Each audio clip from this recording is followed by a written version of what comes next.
tarot cards, palm reading, fortunes, and the dead.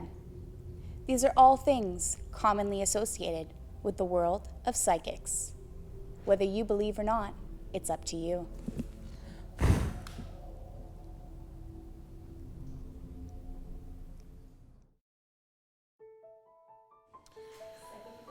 When did I discover that I had psychic ability? You know, I grew up with it. I bought my very first deck of tarot cards, you know. It was my poison, again, you know, rebelling of everything I had, you know, pushed on me as a child. And I started working with them and practicing on friends, and more people wanted readings. I don't read cards anymore. If a psychic tells you, I'm this % accurate or I'm that % accurate, that is only their own opinion of their work. I don't charge all of my clients. I do unlimited free follow-up questions. That's why I have so many people on my Facebook, you know, so. But a good part of the money from it right now comes from the traveling, which is what I eventually want to, you know, change the lifestyle around a little bit. I'm pushing 50 years old. I'm not 25 like I used to be, so. So you have a right to be skeptical, but the idea is to be skeptical without being judgmental. The tarot cards came were created by Elijah, the prophet. That was probably 800 years before Jesus Christ. He get it out of dreams. He draws symbols, and that's how actually this came out. He drew a complete tarot cards, like 42 of them. And with time, it's been evolutionating until right now they are on these cards.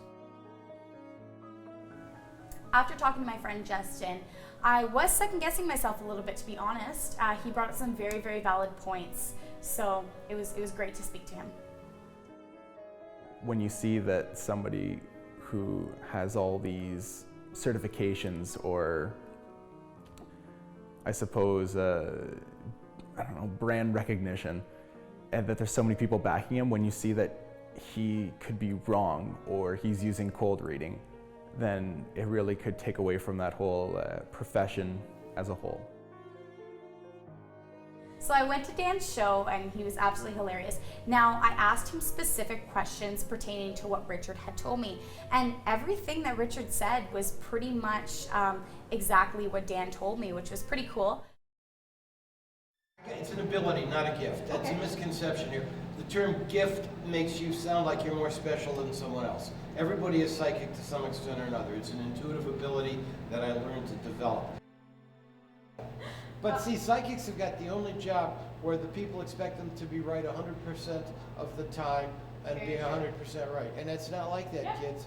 It's not like that at all. I do performances at maybe 40, 50 colleges across the country each year.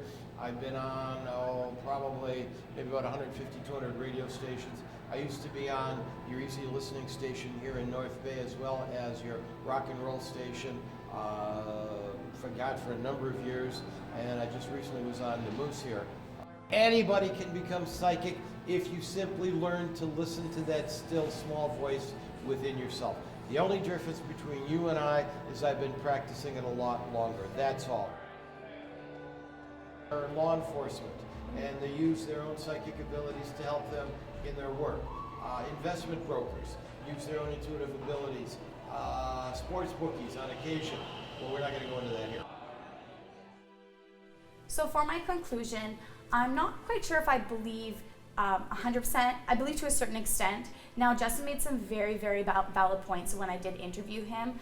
However, some of the stuff the psychics did say already came true, so who knows? I really enjoyed my experience. It was great. It was different, but it was good.